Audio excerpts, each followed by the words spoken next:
I stood in the ice-cold kitchen staring at a note left on the granite counter, written in my mother's flawless cursive script. It said that she withdrew the entire emergency medical fund for a tropical cruise and told me to clean up Victor because he stinks.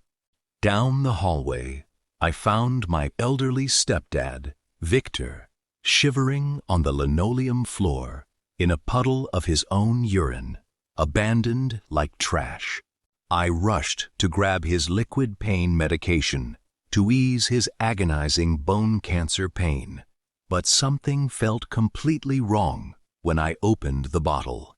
I tasted a drop on my tongue, and my heart instantly flatlined because it was pure tap water. She had stolen his life savings, swapped his terminal cancer medication with water, and left him to die in absolute misery, just so she could sip cocktails on a luxury ship. Victor had been more of a father to me than my own biological dad ever was. When he married my mother 10 years ago, he brought warmth, stability, and unwavering love into our lives. He worked 40 years as a master electrician, saving every single dollar so he could live out his retirement in peace. But 3 years ago, fate dealt him a devastating blow when he was diagnosed with late-stage bone cancer. Him to the intensive care unit. While he was under medical care, I called his bank and uncovered the full scope of her cold-blooded betrayal. Over the course of 6 months, my mother had forged Victor's signature, draining over $200,000 from his life savings to purchase first-class cruise tickets, designer clothes, and offshore accounts.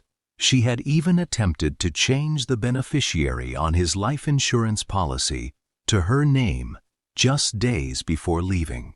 What my mother did not realize was that Victor was far smarter than she anticipated.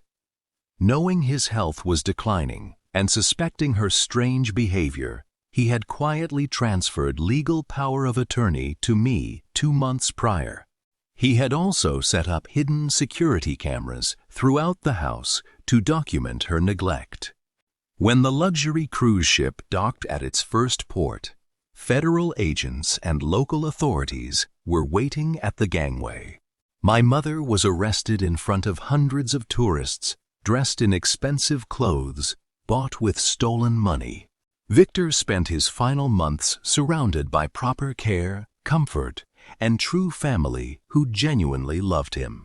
Before he passed away peacefully in his sleep, he looked at me and smiled, knowing that justice had been served and that his life work was protected from the woman who tried to destroy him. My mother is currently serving a 15-year sentence in a state penitentiary for grand theft, fraud, and severe elder abuse. She traded an innocent man's life and her own freedom for a few weeks on a cruise ship. True character is always revealed when no one is watching, but greed will always leave a trail that leads straight to justice.